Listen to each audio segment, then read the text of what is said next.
Hi hello friends, എല്ലാവർക്കും സുഖമല്ലേ? ഇവിടെ ഞങ്ങൾക്ക് എല്ലാവർക്കും സുഖമാണ്.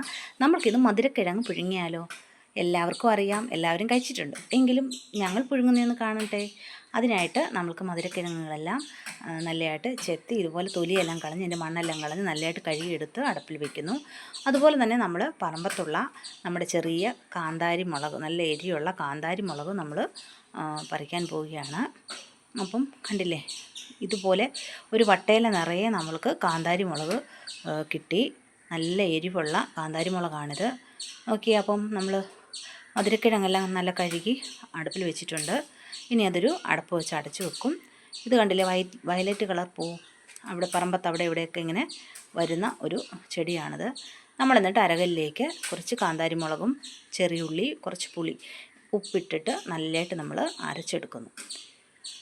അപ്പം നമ്മൾ മിക്സിയിലൊക്കെ അരയ്ക്കുന്നതിനെക്കാട്ടി നമുക്ക് ഇതുപോലെ അരകല്ലൊക്കെ ഉണ്ടെങ്കിൽ ഇതുപോലൊക്കെ അരച്ച് കഴിഞ്ഞാൽ ഒരു പ്രത്യേക ടേസ്റ്റാണ്. അരകല്ലൊക്കെ അരച്ച് കഴിഞ്ഞാൽ ഒരു പ്രത്യേക ടേസ്റ്റും രുചിയുമാണ്.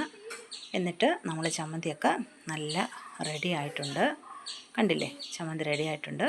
നമ്മൾ എന്നിട്ട് ഈ ചമ്മന്തിയിലേക്ക് കുറച്ച് വെളിച്ചെണ്ണ കൂടി ഒഴിച്ചിട്ട് കഴിക്കാമെങ്കിൽ നല്ലതാണ്. ചോറിൻ്റെ കൂടെ കഴിക്കാനും കൂടെ നല്ല സൂപ്പർ ടേസ്റ്റ് തന്നെയാണ് ഈ ചമ്മന്തി. എന്നിട്ട് നമ്മൾ മധുരക്കിഴങ്ങിൻ്റെ കൂടെ ചൂടായി പുഴുക്കിൻ്റെ കൂടെ ഈ ചമ്മന്തി കൂട്ടി കഴിക്കാൻ സൂപ്പർ ടേസ്റ്റാണ്. കണ്ടില്ലേ, മധുരക്കിഴങ്ങിൻ്റെ കളർ നോക്കിയാൽ നല്ല മഞ്ഞ കളറായിട്ടുണ്ടായിരുന്നു മധുരക്കിഴങ്ങിൻ്റെ കളറ്. അതുപോലെ ഞങ്ങൾ 2 ഏത്തയ്ക്ക കൂടി ഇട്ടിരുന്നു. അപ്പോൾ ഏത്തയ്ക്ക കൂടി നല്ല മഞ്ഞ കളറിൽ തന്നെ വന്നിരുന്നു. നല്ല സൂപ്പറായിരുന്നു കഴിക്കാൻ, ടേസ്റ്റൊക്കെ. ഇതിൽ മധുരക്കിഴങ്ങുകൾ ഇഷ്ടമുള്ളവരുണ്ടെങ്കിൽ ഒന്ന് കമൻറ്റ് ചെയ്യണേ.